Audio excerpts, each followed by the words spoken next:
Vincent Van Gogh, people told him, you can't be a great painter, you only have one ear. You know what he said? I can't hear you.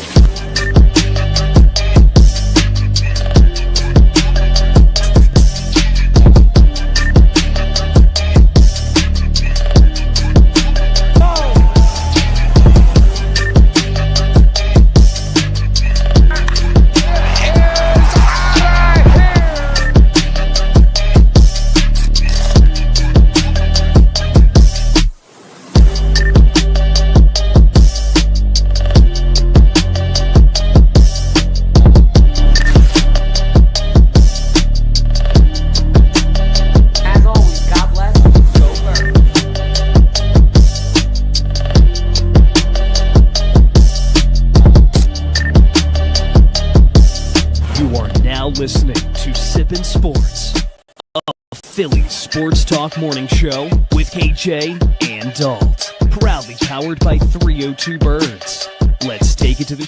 Good morning and welcome to another season of the Sippin' Sports podcast. We are here, season 4, having some fun, breaking down everything that's new in Philly sports for you guys. So drop a like, drop a comment, subscribe if you haven't. All those little things really help a ton. But you guys see the thumbnail on the video. You see the angry Karen. You see her getting frustrated. And you know what time it is. So without further ado, if anybody wants to call into the show, feel free. 302-316-4848. We'll do our best to accommodate everybody to hear your guys' thoughts on what the hell happened with this Karen last night. We'll start with you, Broad.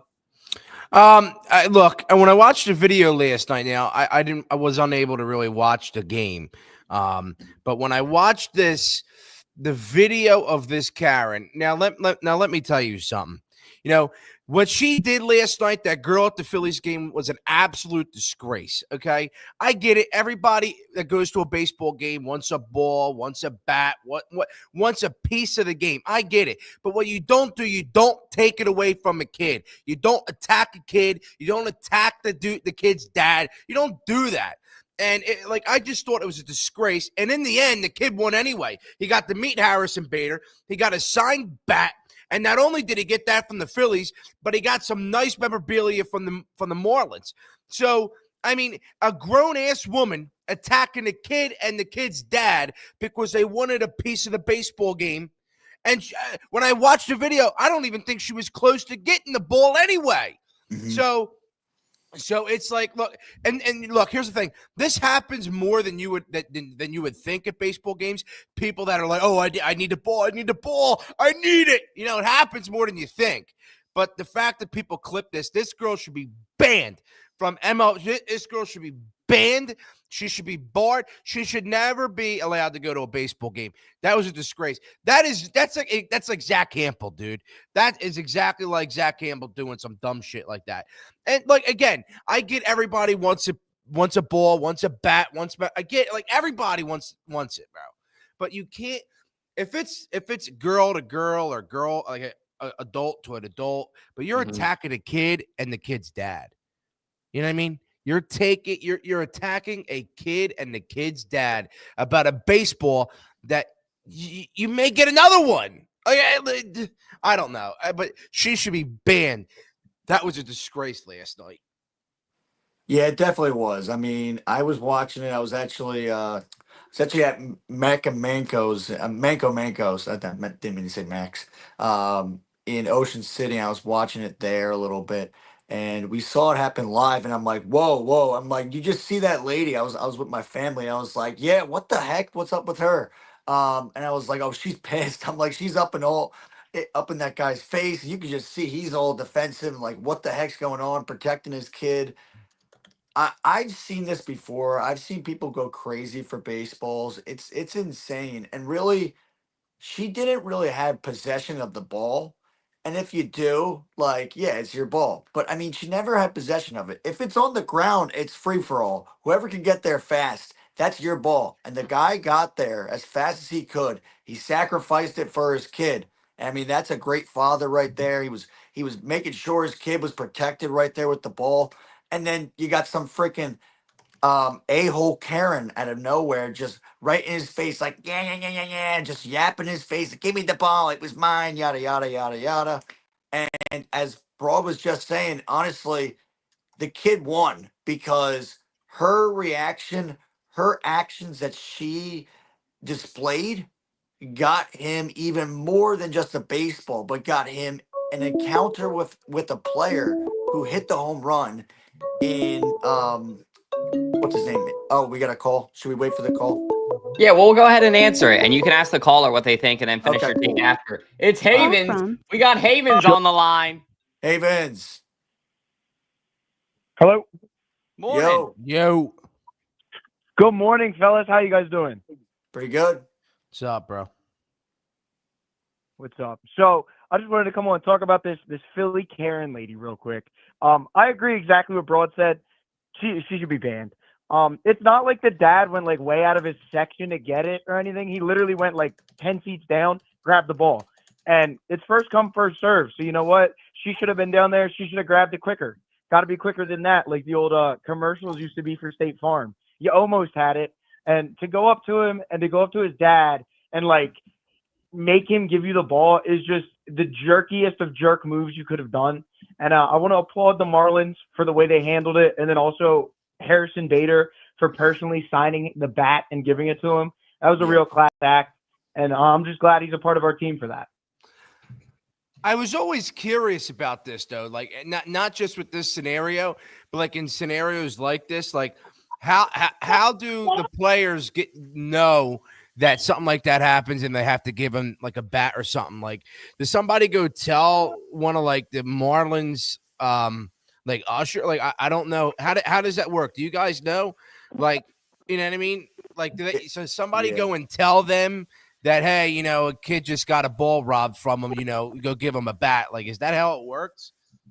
I think it could be anybody. I think it could be somebody who's one of the coaches. It could be somebody who maybe even the bat boy might have seen it or something like that. So maybe even one of the players, but most likely, I mean, one of the players probably wouldn't see it. But I think probably he heard about it after the game or something like that.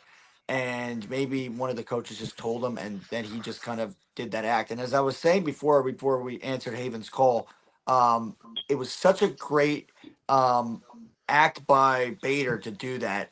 And I mean, the kid will never forget that because even though that horrible thing happened with that Karen rudely going in front of him, it really it opened up an opportunity for him to meet Harrison Bader and get that kind of reaction from and really just get that I guess encounter that he'll never forget. That kid will never forget that encounter. I mean, Harrison Bader's probably his favorite player of all time now. I mean, like how could you not? I mean, that was just awesome. So, but horrible, disgusting act by that woman. Is Haven still here or did he just end the call? He just ended the call. He said he was having some problems with his service. But Havens, thank you for calling in. Yeah. If anybody wants to call in, share their take, 302-316-4848. We can go back to it here in a second. But let's go ahead and move on to our next topic, too. And like I said, if we get a call in that brings it up, we can go back to it for a second. But KJ McCoy, we'll let you take it first. I know Mikey D, he was telling us the other day, it's that important time of the year in baseball. And you know more than any other Phillies fan that this team needs to get the job done this year. So how important is the next month for our Phils? Oh, it's crucial. It is very crucial for this team. And especially with the noise going around the city right now. I mean, you got the Eagles starting up. So, I mean, it obviously, I think the Phillies know that right now the Eagles are one of the main topics, but they got to stay relevant. They really do. And they got to make sure the city doesn't forget about them, which they won't. They will not. And I think right now they're on the path of doing that. So I think like they're on the path of actually like people obviously supporting the Phils. You always get good support from them. But I think, yeah, right now they're playing great baseball. And I mean, they need to keep it up. And we were talking about this before the show. We were talking about this Broad and Dolt. This Mets series, this 4-game series at Citizens Bank Park is crucial for this team. And they really got to show up. And we know that the Mets have literally given us a lot of crazy battles. Really, honestly, they've owned us.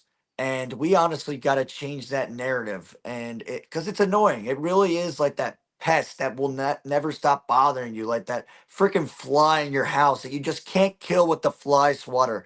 That's what these Mets are like. Those freaking mutts. I can't stand them, and they're just annoying. I'm not saying I can't stand mutts, the dogs. I love mutts. I have a dog, but I'm just saying like these Mets. I can't stand them, and we need to beat them. We can't let freaking Juan Soto go off on us. We can't let Pete Alonso go off on us, and we can't let Vientos as well. Mark Vientos always kicks our butt every single time.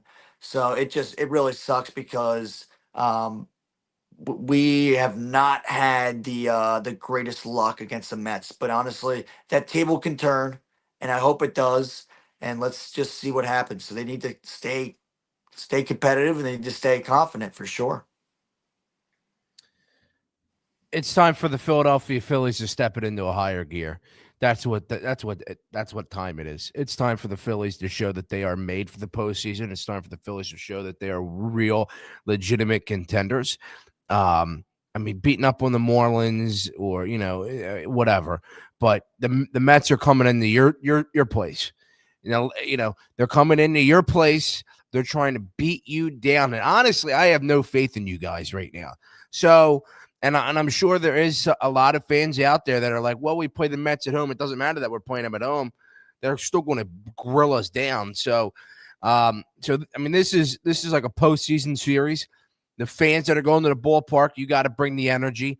You got to be loud. You got to be obnoxious. I mean, this is quite literally a postseason game, in my opinion, a postseason series, in my opinion. The Phillies got to go out there. They got to play. They got to pitch well. The bullpen cannot shatter the way it has been. And the bats need to show up, man.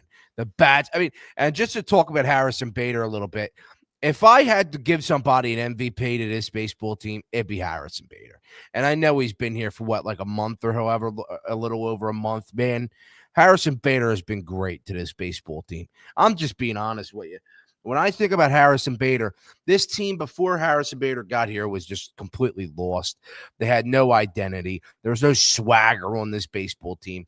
Harrison Bader gets here. He has electric defense, electric speed. He hits in clutch moments. He hits home runs, gets on base, steals bases, and his hair is magnificently beautiful, his hair.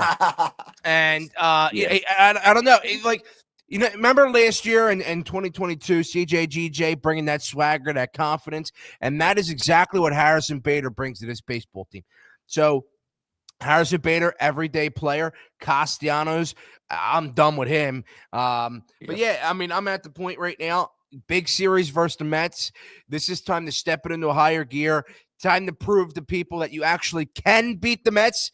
I don't know if I have faith in them to actually beat them.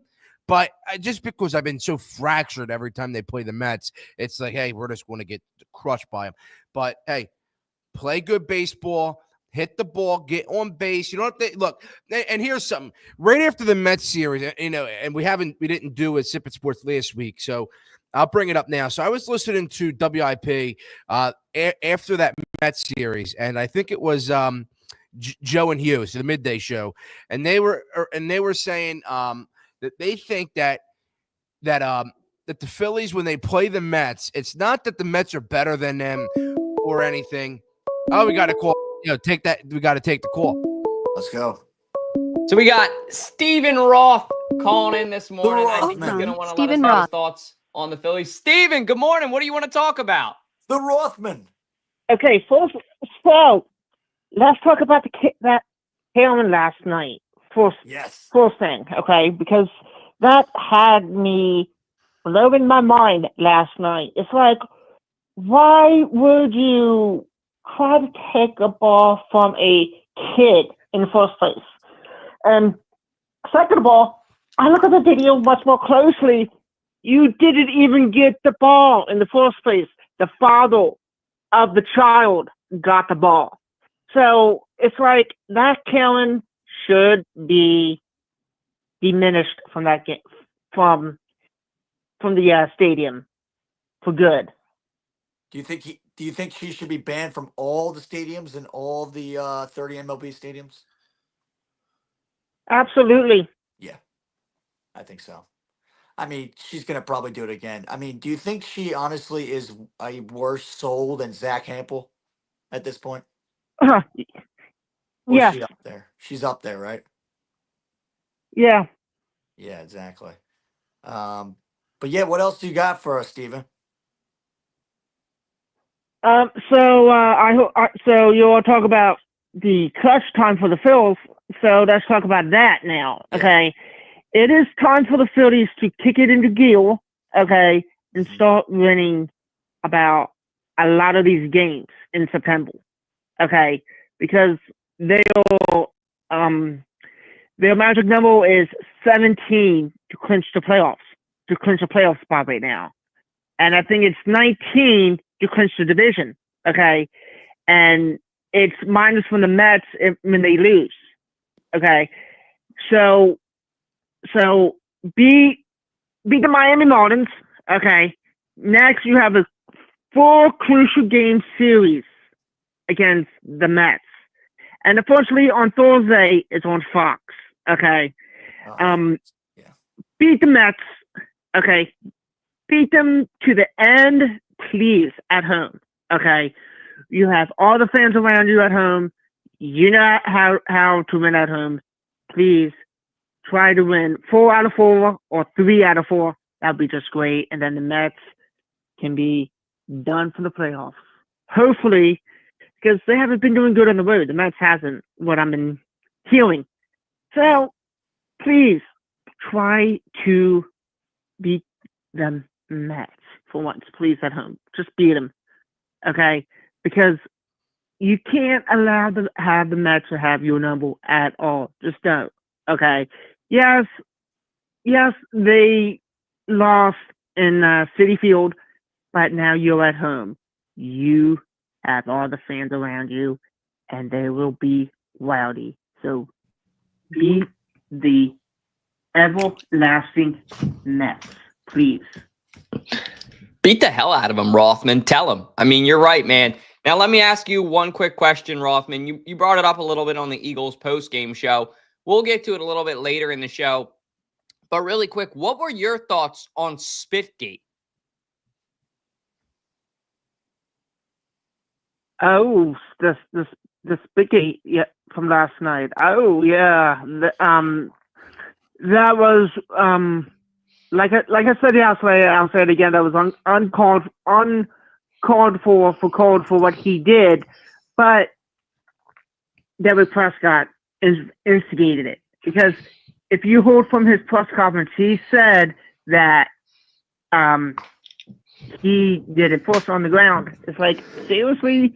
So 2 wrongs make it a right. Yeah, should never done that. I think that David Prescott should get a fine or something for what he did as well, not just called. Yeah, I think he should get a fine as well. KJ, what do you think on it? And then we'll take it to Broad. Yeah, I mean, it was so uncalled for. The whole situation was uncalled for. It should have never happened. And I think he ended the call. Yeah. Roth, we're getting another call in, so we got to let you go, brother. But thank you for calling in this morning. Not a problem. All right, we got from Gavin Sweeney. Gavin Sweeney on the phone. Gavin, Yo. what do you want to talk Yo, about? Gavin. What's good, boys? What's going on, Gav? What's going on? Nothing much, man. You know, just tuning into the show. Watched it this morning, put it on, had a nice cup of coffee, and put you boys on. Thank you, man. What do you want to talk about this morning? Philly Karen or Spitgate, the 2 top hot topics? We might want to spit on the Karen first. We'll go to the spit part first, because I do have some info on like suspensions and fines so far. Just from what I've been told. So Carter won't face a suspension. It's just gonna be a fine. Sorry, I had to give a live reaction. That's actually a steal. It is. It honestly yeah, is. so the NFL right now is still investigating. Nothing is confirmed, but right now it's just looking like a suspension. So I'm not suspected. It's just looking like a fine. So there shouldn't be a suspension with him or anything like that. Just a fine. Well, the teams. I'm sure the team's going to reprimand them, though. If the NFL's not going to do it, the team's absolutely going to torch them. I mean, that can't happen. Your 3rd year in the NFL, and this shit constantly happens, dude. Grow up, please. Grow the fuck. Like, and I know I'll let you speak, but like, dude, you're in a like a contract year or thinking about giving you like 150 million because you're the best defensive tackle and you're still doing this dumb shit. Please grow up, dude. Please. I don't care who did it first. Grow up, man. God. Yeah, Absolutely, it dude. was. And that's the part which pissed me off. It is because, like, dude, you've been in the league for 3 to 4 years. You just won a Super Bowl. You have a contract year coming up. You're known to be a defensive player of the year. Like, you have all of these things going well for you. And I understand, in your college days and there's drama behind that. But now you're in the NFL, dude. Like, it's time to grow up. It's time to mature, and the NFL in any sports at all, it's never the first person officials see. Everyone knows that. It's always the second person who retaliates. So that should just be common sense in his mind, just to not do that. You don't spit at someone. You don't. Because first of all, it's immature. Second of all, that's literally assault. Like, honestly, of course Dak isn't going to press charges, but that is technically assault. So there's just lines that were crossed between that it just can't happen. So the team definitely has to say something to him. But thankfully, they won the game. I was pacing the entire game. So I'm glad they got the job done. But, yeah, that was crazy. It definitely was. I mean, I was there, and it was just – and Dalt was there as well. I don't know about Dalt, but I didn't really see it from where my angle was. I didn't see the actual spit happen because I think only if you're like in front row. I don't even know if our buddy PSG even saw it. But it was something where like if you were watching on TV, you obviously saw the replay. So, but I had somebody right next to me saying because we saw Jalen Carter exiting the game and we saw him. We're like, what the heck happened? And then someone about like a minute later was like, yo, he spit on Dak. And I'm like, what? He spit on Dak. And I'm like, no, he didn't spit on Dak. Like, I mean, like, if anything, Jalen Carter's childish, but he didn't do that. And then he shows me the video and he spit on Dak. But then and I'm livid about the whole situation. I'm like, geez, what an idiot. And like my dad's all pissed about it. My brother's pissed about it. And we're like, what an immature idiot. But then you get later into the game and you start hearing that Dak spit, but he didn't spit really at him. They're talking verbally. They're going back and forth, just like trash talking. And Dak just spits. Just like apparently that's what he does. That's what he was saying. He just like he'll just spit randomly. Yeah, he's a spitter. And yeah, he's a spitter. So It's natural for Cowboys. Sorry. Yeah, it's natural. Like that's what we do. We spit with our boots on and get back on the saddle. That's what we do. Get back on the saddle, back down to Dallas, Texas, where we're a bunch of losers down there. So yeah, that's what he did. But yeah, obviously Jalen Carter's like, dude, did you just try and spit at me? He's like, no, I wouldn't do that. And Jalen Carter didn't take that. He didn't really in the moment. He was like, no, this guy's bull crapping me. There's no way, dude. Like, there's no way. You actually tried to spit at me. So then he's like, all right, you know what? I can go right back at you, but I'm gonna make contact this time. And that's what he did. And he just boom, he just spat on the dude, hawked to it, and whatever the heck. It was crazy when I saw that replay. I was like, "Wow, what an idiot!" But yeah, you can't retaliate like that, honestly. And for me, I played sports. There was a time that this kind of reminded me of a time when I played sports. When I played basketball, I was in like I was in one of those rec leagues, and there was a time where this kid, I was boxing out this kid, and I mean we're like the same size and whatever, and he was boxing me out and whatever, and then he kind of did a little shove, and then the ref didn't see it. I shoved the crap out of him and shoved him to the ground like you don't have for me, dude. You don't have for me. I might be the same size as you, but I don't screw with that, dude. So I shoved him, and I got kicked out of the game. But I never thought of spitting on anybody. I never would have spat on the dude. But obviously, I'm gonna stick up for myself if I'm just gonna get pushed around. I'm not gonna be a baby. Not gonna be pushed around like that. So I get what I get that he's trying to protect himself, but you don't retaliate like that. You don't do that because obviously you do it right in front of the ref's face, like, and you really right there. This is where I really take it like this. You let your team down. You definitely let the Eagles down. That game could have definitely been more different if you were in the game. There was no sacks. We had no sacks at all. Jordan Davis tried to get a sack on Dak Prescott. He couldn't get a good hold on him at all. So He just wasn't strong enough to get to him. He didn't have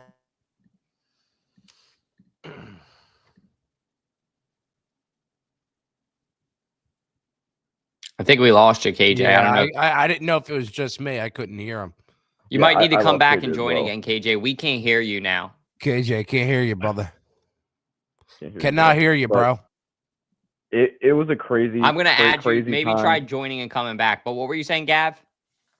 It was a crazy game overall. I mean, again, it's always the second person they see. Hopefully, Carter can learn from his mistakes. He took full accountability in post game, so thankfully he did that.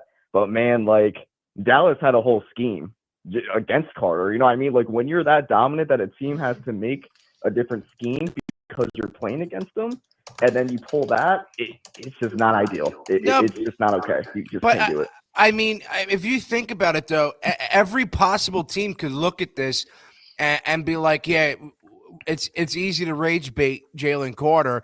All we have to do is because I mean it's so easy to piss him off. Everything pisses him off. So if teams could just like piss him off, whether it's in the middle of a play, after a play, before the game even starts, I mean that is like such an advantage for other teams. The fact that this guy cannot control his emotions. I mean, the game didn't even start yet. If he was pissed off that Dak Prescott is spitting in his direction, not on him, but in his direction, then don't do anything. Wait till you can get the Dak and you absolutely crank him. You crush him, make him feel the pain, but you're going to just spit and right in front of the referee, you stupid idiot. Yeah, dude, I agree 100%, man. It it is crazy, dude, and that's what I wanted Carter to do. Take all that anger and just use it for the game. There's just no need to spit on a guy and cost your team like that. It's just not ideal. No, it was just a really, really dumb decision. And you saw the entire game though. Once he was out, I think this team played with a different swagger, different confidence, different I don't know. This defense for sure definitely felt it not having them. They definitely felt it. I mean, sure. that pass rush. I mean, they didn't have it. I think they got the Dak once. What was it? 2 nights ago. So yeah. So it's like, dude. When you lose Jalen Carter, and remember, people forget this. Every offensive line play. And by the way, he'd be playing against a rookie right guard. So I mean, it's like, come on, dude, and you're going to do that dumb shit. But every offensive line that he plays against double teams him. So then that allows you to have send guys in, and they can't stop it because they're double teaming the best defensive tackle. But then you take away the best defensive tackle, and then it's an even and fair fight. But something that he screwed up here, and he really screwed in the first half. He's really screwed Ajomo, who played 97% of the snaps in the first half.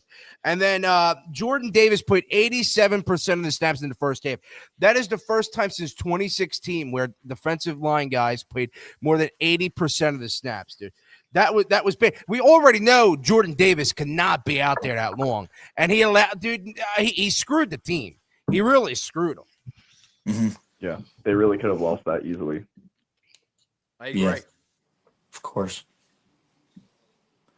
But Gav, I got one more question for you. What are your thoughts on the Philly? Did he get to Philly Karen at all? No. I want to hear what he wants to say about Karen. Dude, that whole thing is so pathetic, and it's just sad, man. Like, you're gonna take a ball from a 9-year-old kid. Like, come on, it's a 9-year-old kid. Seriously. Yeah, no, it is pathetic. It really is that she did that act. And I mean, we were talking about before, and I mean, I can't believe, just the selfishness that she showed. And I hope she doesn't have any kids of her own, or she did, because those kids are probably so embarrassed. They probably are. That's our mother. That's our mother. Like, come on. It's just, what a disgrace. It really was. It is. Gavin, It's do you gonna think that funny she how should be her family banned from? members and neighbors react to all of that? Do you think she should be banned from all 30 MLB stadiums? I wouldn't say necessarily banned, just because I think banning someone from all stadiums is a little excessive. I understand that stealing a ball from a 9-year-old is messed up, but I think the embarrassment that she's going to get from her family members, friends, and neighbors is already going to be enough because it was on TV and they talked about it on postgame. So she's everywhere. Yeah. Yeah, she's got wanted signs all over. I've been seeing it everywhere. All over. Well, we're going to show the clip really quick. It's 29 seconds, Gab. So if you hear that on the phone, that's what it is. But we're going to show the people. If you guys slept in or have been sleeping under a rock for the past 16 hours, here's what we're all talking about.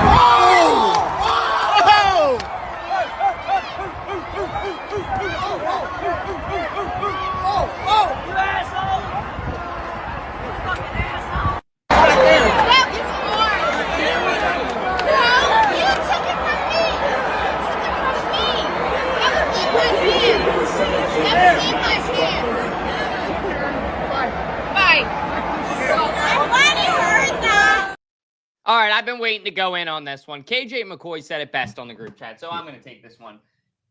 Gab, we'll get to you on a second as well. But, Gab, I wish you could see on the screen what I have. This is a brand new hoodie sweatshirt. I was really fucking excited. Go Blue Hens. Was going to go see a Delaware football game this year with my buddy Jack. Was going to really embrace college football and try my best to get into it locally. Delaware's now in the FBS, the whole nine. Because of this woman, I don't want to wear a jersey sweatshirt ever again. This woman completely not only misrepresented jersey sweatshirts, she misrepresents Phillies fans across the world. Hand in your sweat jersey, hand in your real jersey. If you have a fucking tattoo on your body of the Phillies logo, get it removed. This woman is a disgrace to all Phillies fans. Everybody knows. Even kids know at baseball games. Baseball etiquette is the kid gets the ball first. I've seen kids give other kids balls who are younger than them because they understand the etiquette of the game. Like I'm talking a 12-year-old kid will get the ball and you can see they're thinking about it. It's pretty cool to catch a ball. I'd fucking keep a ball if I caught it. But if there's a kid near me, baseball etiquette. You got to give it to the kid first. Everybody understands that. Otherwise, 2 minutes later, I've seen that too. It's going to be asshole, and you're going to have a civil war between fans. And that's what this woman has started. So congratulations, Phillies Karen. I did not have a Phillies civil war on my bingo card for September because, there's no right in this. And the last thing I want to say too, she said that she had her hands on it. You did not have your hands on it. That dad had reflexes like a fucking jungle cat. He was on that thing. He had the ball in his hands. You were just mad that he beat you to the punch. So go Phils. Fuck Karen. It really upset me that she did that to the kid. It's horrible. It's horrible. It's common sense. That's why it's like the Jalen Carter thing. Common sense. Why are you spitting on someone? Even if you get spit at. 2 wrongs. Well, not according to Stephen Roth. 2 wrongs make a right, but you gotta be careful about those things. I don't know. It's really upsetting. Gab, any concluding thoughts on it, brother? Nothing much, man. Again, all of it is it's just sad. You're a grown woman stealing the ball from a 9-year-old kid. It's her just haircut's not a okay. disgrace too. Her haircut's freaking horrible. What is that? Yeah, like a bowl cut or whatever. It just looks horrible. I don't know what she's looking like. The guy from Three Stooges or something like that. It looks freaking horrible. It does. It's embarrassing. You take a look at that haircut, and you automatically know exactly what she's going to do. You know, you take one look at that haircut, you know exactly what you're going to get out of her. Yeah. But Gab, any concluding thoughts before we wrap up?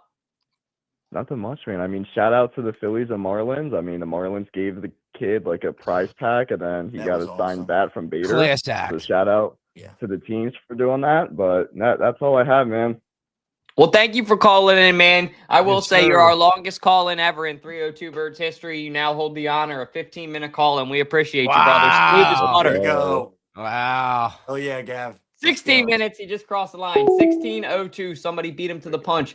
302-316-4848. But Jesus, Mary and Joseph. Yeah, taking a ball from a kid is not a class act. I want to show something else that's not a class act that had me upset, guys, because I personally I used to be a fan of the kid. Let's show the clip. Size hopes you can handle the risk. Size hopes you can handle the risk. Handle the risk. Listen, buddy, all right? The only thing giant fucking sized is your team's appetite for fucking losing. The Giants suck. They're always going to suck. The Giants suck so much ass, Rizzler, that you had to switch up and be a Chiefs fan. Shout out to your dad. He's a good dad. You're a good kid. I'll give you that. But man, oh man, that little slick move of putting like a eagle carrying an Eagles. Number one, the Eagles fucking own the Giants. Number two, Rizzler, it makes no sense. Why would an eagle be taking its own fan and hurting it? Watch it one more time. It got me really hot, and it shouldn't have got me this much. Size hopes you can handle the risk. Size hopes you can handle the risk. Handle the risk. Hey, Rizzler, you know where it's taking us? To Lincoln Financial Field North to whoop that ass. That's what the Eagles delivering us to do. I see you doing the Riz, Mac. No, I'm doing the cry. The Riz cry. That's what I'm doing. Yeah, I mean, I'm not gonna curse the kid out. He's a good kid. I don't really roll like that. But I mean, yeah, he really you don't know what kind of fan he is. He's confused. He's really confused. The Chiefs brought him out to a game. He's a Chiefs fan. He loves Mahomes. He's probably still really mad at the Eagles because the Eagles just stomped on the Chiefs and they beat them in the Super Bowl. Honestly, 40-6. That's honestly what it was, or 40-0, whatever you want to say. But it was 40-22. We left in that guy Tristan McCollum, who sucks and who's blowing coverages. That's why you don't play, and that's why you're on the Raiders now. But yeah, honestly, I mean, this doesn't bother me too much. But then also, yeah, the Giants. I thought if anything, I think his dad's a Jets fan or something like that. So very confused. I don't think he really knows what team to really root for. But yeah, I mean, the Giants, they don't really have anything to talk about like that. I mean, Saquon is the number one player in the NFL. He never did that when he's with the Giants. He did it when he's with the Eagles, and he has shown that he's the number one player.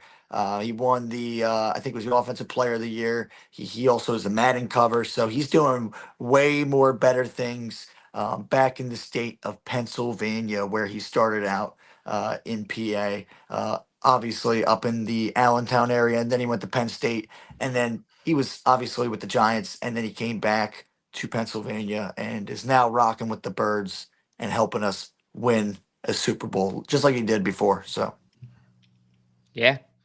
Broad, any thoughts on Rizzler switching up team to team? I don't know. He's a young kid. He don't know, man. that's That's what I literally. said. He doesn't know. He's literally he's just a young kid, and when you're a young kid and like you're famous like that, you kind of do whatever like seems right in your mind. Like, well, the Chiefs are giving me attention, the Giants are giving me attention, and like so as a young kid who I guess is he's famous. He's just bouncing from team to team. That's going to give him attention and that's going to give him views and likes. So, I mean, I don't really care. I could care less what like a 10-year-old kid has to say on the internet or does. I could care less. But he's just a young, confused kid that at some point when he hits like teenage years, maybe he'll finally lock into a team. But yeah, I really could. Yeah, no, he'll bandwagon somebody. Probably not. He probably has nightmares about us. Yeah, no, he'll be a Giants fan or something. Yeah. I mean, I hope that's where he's from. Like, I don't know about you guys. KJ already knows where I'm going at with this because he knows the household I grew up in. Shout out to Don Holland. I don't care how fucking famous I would have been. If I ever would have came home in any other team's jersey, my dad would have made me sleep outside. And I think he's right for that, looking back on it. Like, I remember one time I came home in high school with the Dan Marino jersey, and my dad's like, "What is that?" And I'm like, "It's a throwback Dan Marino, Mitchell, and Ness jersey." "What do you mean? It's a beautiful jersey. It's a relic." And my dad's like, "No. What is that?" Like, I brought alcohol in his house or so. Like, I was breaking a rule. Bringing in like underage drinking or it felt like that way. And he made me throw the jersey out. He literally made me throw it out. And that taught me a very valuable lesson that day. I wasn't not one even of those sell it kids that in kindergarten rooted for Tom Brady because the Patriots were good or something. You got to just stick with the team from a young age. And a part of the suffering is a part of the appreciation. Like, I know both you guys understand that too. And I get he's a kid. I'm only ball busting. If anybody thinks I'm serious, I swear to God, I'm only ball busting because I love the Rizzler. I'm a fan of his videos, and this kid is off to a wild success. But you know that him being a Giants fan, throwing that slick little, one more time. Fine size hopes you can handle the risk. Fine size hopes you can handle the risk. Yeah, That it just could've been really his upsets editor, me. though. I don't know That why. That could have been his editor. I think that could have been his editor. Maybe he was like the guy who edited the video, the people who made it. They could have just honestly been like, yeah, let's just add this, and they could have still been really salty I about think the you're Eagles right. stealing. So I think, and he's probably like, yeah, I don't like the Eagles because he beat the Chiefs. So that's probably why. So he probably is like a Chiefs slash Giants slash Jets fan. I mean, I know a lot of kids when they were younger, they had multiple teams that they rooted for. So I think that's what's going on. And he probably just doesn't like the Eagles. So yeah, I mean, I don't blame him. I don't blame him. It's all good though. Little switcher upper. Anyway, like I said, only kidding. But let's go ahead and get to our last topic. Joe Donahue, if you're out there, feel free to call in. I want to show this really quick before. This is a little idea of what the tailgate was, right? Joe, if you want to call in, share. She's rude. And she's serious. Rally. I got 2 dogs. I know how they play. Fuck that. That might way. not be the best. Wake up, Listen, I This just is came what to the say- tailgate was like. Got here and there's already dogs growling at Listen, you. What the hell? Listen, I just came to say, may the fourth be with you. I'm the nice part of them boys. I'm them stuff. Joe Donahue. We need you to be them boys and continue being them boys because we some dogs, let's go! No, you're the best Cowboy fan we've seen all day. Yo. Listen, Them Crocs are 2 sizes too big. Yeah, because I'm walking in my boys. That's what I'm trying to tell you. We big stepping. Everything is a metaphor. I guess if you're big We stepping, it big helps out bigger stepping. shoes. And listen, you see the love. Because I'm in the city of what? We call that Ain't no love. Everything is a metaphor, baby. Get it. Enjoy it. I'm going to ask you a question for you. Anybody else? Guantanamo Bay. Listen, you willing to take 2 brand new shiny rings or 5 vintage? Where do you find these amazing dogs? Because, dude, as soon as she came up, She found Rosie me. She found started me. growling. That's Rosie Posey. She found me. She don't take that mess. She knows Dallas sucks. How do you think Dak Prescott's going to do today? He sucks, dude. What the hell? He might not make it out of it. Dallas sucks. Let's A-G-L-E-S. Now, that was no coffee because I didn't want to have to go to the bathroom at the tailgate. But we got our boy on the phone from Birds Nest Media. Covering the Eagles. You guys don't give him a fall. But Joe Donahue, good morning. How you doing? Good morning, guys. I'm doing great. How are you guys doing? We're doing great. Hey, can you give us a recap? In your eyes, what was that tailgate scene like? What was that tailgate like? What was the whole day like? Dude, I mean, like, this is the tailgate was really sort of the culmination of, and I mentioned this, 207 days of no Eagles football, of no football at all, right? And here we are, we're kicking off the season as the Philadelphia Eagles, as the reigning Super Bowl champion team. We're kicking that off. The fan base was just excited, electric. It was just a crazy scene down there. I mean, people getting there at 10:30 at night the night before. Guys were bringing like pounds and pounds of food, losing track of how many beers that they were drinking. I mean, like the tailgate scene leading up to it is always just an electric environment there. So it was really crazy down there, and sort of epitomized the passion that the Eagles fan base has. Of course. Yeah, it was awesome. It was a lot of fun. I know Dalton was there at like 5:30 in the morning, and he was there early with Mooner and Havens, and I got there around 11:30, and I think that's around the same time as you got there as well. So I mean, Yeah. it was still just. I mean, we were waiting in the line, and the crazy thing is, and we didn't even talk about this, and this is kind of some inside scoop. We actually got to meet. Well, kind of it was for a brief moment. We got to meet CeeDee Lamb's family and Micah Parsons' family, which was crazy. And you're probably wondering, Micah Parsons' family? Yeah, they were still there. because they still had the tickets from beforehand, so they got to go to the game obviously. And you could just see. I mean, I just saw like this guy running around with an F Jerry shirt on. Apparently, that was Micah Parsons' uncle, which was crazy. So that was hilarious. I mean, just seeing those, seeing the family like that, just like with these coach buses. And they were randomly just with the Eagles fans, and they were super chill, really good people, and they were just there for a good time. So that was cool. But I think it was awesome. It was one of the best tailgate experiences I've had in a while. It was awesome. It was really like it just felt different. It felt different, and the only bad part was that Dalt had to really go back to his car and figure out the whole ticket situation. So because his tickets weren't loading or something like that, which I found out later it was the same thing with mine, but it was just a glitch. So, but I mean, I I don't think blame other him for people had that same glitch with Ticketmaster, which was, that was the only downfall to the day. So shout out to TickPick as well for hooking us up with the tickets. Really couldn't have done it without them.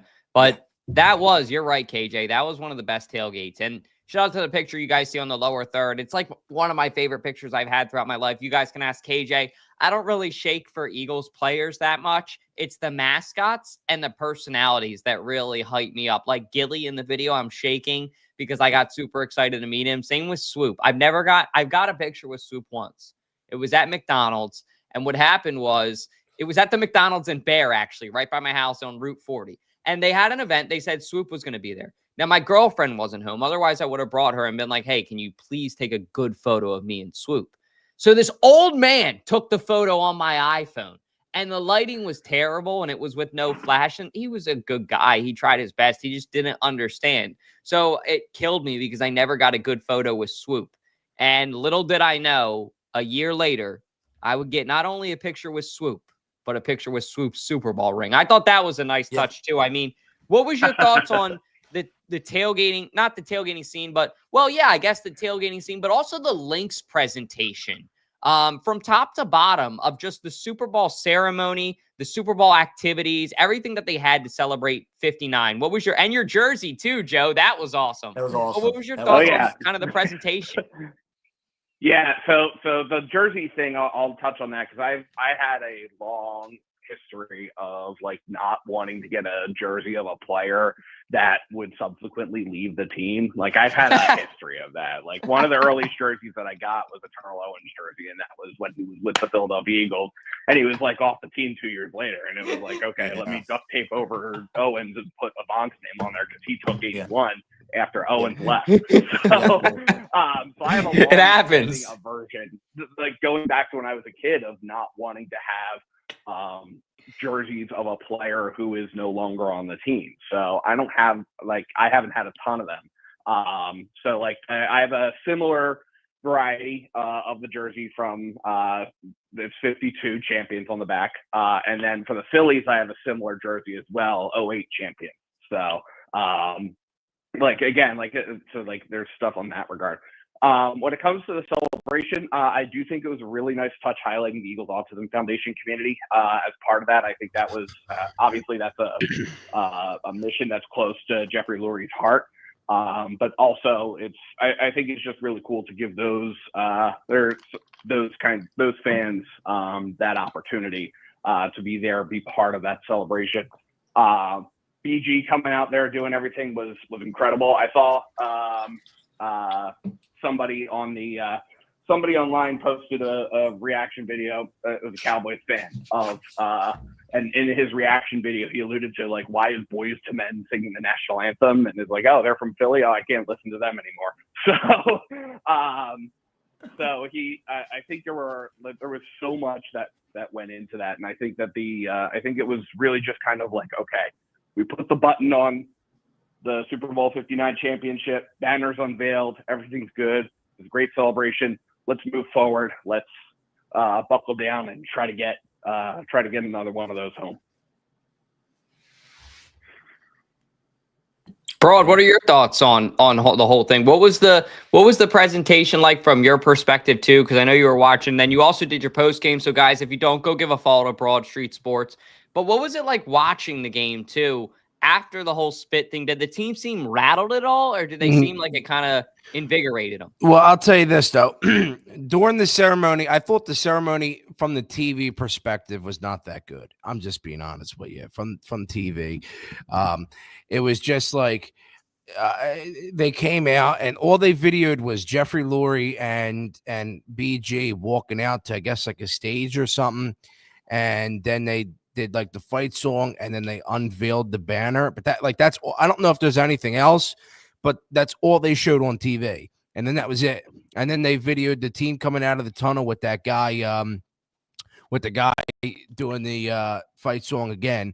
So I mean, that's all we saw. But after that Jalen Carter incident, this defense looked rattled. This defense had no fight. This team played with a different swagger and a different confidence. The defense couldn't tackle. The defense couldn't scheme up. Adoree Jackson can't cover. Quinyon Mitchell should have been on CD Lamb the entire night. I don't care about anything else other than my best cornerback and your best receiver facing each other. That's all I care about. But Jalen Carter really screwed this team. I thought offensively in the first half, put up 21 points. I thought they did a good job with that. I mean, and like I said on my show, I said I really liked the way that they did it, especially in the first half. But what I liked the scheme, though. I mean, I liked being run heavy. I liked that they were able to they ran a lot of like these pitch plays, which we didn't see last year. I thought Jalen looked very good, comfortable in the pocket. He was stepping up in the pocket, finding the open receiver. I really liked how they used Dallas Goedert because Dallas Goedert is a mismatch for anybody. But I mean, there's no way in hell you could only give AJ Brown one target and one catch, and there's no way you can give Devontae Smith 3 catches. I mean that's just ridiculous. So in the first half, I thought the offensive scheme and game plan and the way that they executed it was pretty good, but the second half, especially after that rain delay, which was stupid, it was bad. They have to get AJ Brown and Devontae Smith more looks, and Saquon Barkley, it looked like he had the same explosiveness, but I also don't know, though. Like, there were some plays where he looked like he had that explosiveness that he had last year, but then there are some plays where he looked like kind of worn down. So I don't know, but I just hope Patullo can kind of, work in some of our receivers, in the next game, though. Broad, I want to jump in there on that, too, real quick. So, first off, why is Adoree Jackson playing 5 yards off of guys, right? Like that's unacceptable. That's too soft coverage. Yeah. We need people to be aggressive. We need this defense to be aggressive. We didn't get to be the number 1 defense in the league last season by pretty much any standard, by playing 5 yards off and letting guys have basically free reign of the secondary. That's not acceptable. And they've got to take these extra days that they've had and retool a lot of that, because that's just simply unacceptable. When it comes to the receivers, so according to NFL statistics, the leading receivers were in this order, and it's sorted by total yards. So obviously the first one's going to be skewed. Jahan Dotson, 3 catches on 3 targets for 59 yards. Dallas Goedert, 7 catches on 7 targets for 44 yards. Saquon Barkley, 4 catches on 5 targets for 24 yards. No receiving touchdowns for anybody. So I think the concern there with the AJ Brown thing, obviously I hope this is not a long-term trend, but I think one of the things to be, whoever they put covering AJ Brown, I think it was Trayvon Diggs. I didn't notice that exactly, but whoever they put on him has they do have a history of picking Jalen Hurts off. So I think that they were just trying to keep the ball away from him. And so I think that might have contributed to AJ Brown's lack of targets. Is it right? No. You should be looking to your number 1 as your first read. But I think that might have had a little bit of a factor in it. Hopefully this is something that he grows from, because the Chiefs are watching that tape on the flight home from Brazil. So, yeah, well said. Hopefully they figure it out. But Joe, We appreciate you calling in. Wait, what? Hold up. Oh, go ahead, KJ. Sorry. I was gonna ask Joe one question. Do you think that with AJ not getting the targets, do you think he was more frustrated with that? With obviously, like we saw last year, there were some times where AJ was frustrated with Jalen not getting enough targets and whatever. Like, do you feel like that could be a concern right there, even though it is week one? Or was he just really just getting that covered where he just was like, Jalen was like, all right, I got to avoid getting picked off in this game and causing a turnover. So I can't get it to my guy, AJ. What did you see from that kind of perspective? Yeah. So, and that's a good observation there. I think there's a lot of things that factor into that, right? So week one, everybody's rusty, right? We were seeing vanilla offenses, vanilla defenses during the preseason. We were seeing like joint practices being given more weight during training camp. But I mean, training camp is never really a real game. So we have all of that kind of factored into all that. And I think that week one is really about shaking the rust off of your starters because the Eagles didn't play them during the preseason, which is the correct decision. We saw what happened with the Lions last year with all kinds of injuries, and at a certain point, you want to make sure that that you're keeping your starters healthy. So I think that there's a lot of that. I think the concern that we should start getting there. If there's a concern with AJ Brown and Jalen Hurts' relationship, it's not going to be manifest in week one. It's going to be something that would happen over the course of several weeks. So it would have to be more of a trending issue than just like week one, hey, we've got whatever, right? Because, I mean, what did make the difference in this game? It was right before the lightning delay, the Eagles forced a turnover. The Cowboys were knocking on the door to score, and the Eagles forced a turnover, and the Cowboys didn't score a single point for the rest of the second half. So that was turnovers if you win the turnover battle, you have a real chance of winning this game. And I think that Jalen Hurts kind of knew that, and they kind of played it a little bit safe in terms of keeping him out of situations where he could get picked off. So I think that there was a lot of that there. But when it comes to the A.J. Brown, Jalen Hurts thing, I'm not concerned at week one. I'd be concerned if this is an ongoing thing after 7 weeks and we're at the bye week conversation. And now like A.J. Brown is like target number 7 out of however many receivers we got. But this I'm going to write off as a one-off for right now. Yeah. I just wanted to hear your thoughts on that because I thought it definitely, from hearing from you about it, I think definitely could definitely have some good insights. So I appreciate that though. Absolutely. And right there, that's a buzzer beater for the new longest call-in. So Roth, you're talking in the chat saying you might get him, but right now Joe Donahue's in the lead from Bird's Nest Media. Give him a follow, subscribe to him on YouTube. We would really appreciate it over here. Thank you for calling in, Joe. Thanks, guys. Have a good one. You too, brother. All right, you too. But yeah, just all in all, it was a great day. We got to tailgate with Joe. We got to tailgate with Hungry Dogs. Tailgate, that was hilarious. That's where you saw the clip in the morning. It was a really, really good day. And I think it was honestly picture perfect, even though the game could have went a little bit better. We kind of knew going into it that there would be some rust to knock off from the summertime, from the off season, like there always is. And they got the job done. They got the W. That's what matters most. But that's pretty much everything I got. I don't know if you guys have anything else you want to say before we wrap up. Go Birds. No, man. Go Birds. Go Birds. And be sure to give Broad Street Sports a follow and a subscription on YouTube as well. He's crushing it on his channel. He goes live after pretty much every Philly sports game. Everyone that he can for sure. And his content's amazing. He talks Philly sports authentically. So give him a follow and a subscription for us. We'd really appreciate it. Thank you, guys. Thank you. Thank you, man. Also, give KJ McCoy a follow on TikTok. He's on the road to, is it 16K now or 17K? Yes, 16. Yeah, so we're getting up there. So we just got to keep on going. But I'm just thankful for the number I have at the moment. So I mean, as much as I get is as much as I get. So I'm cool with whatever.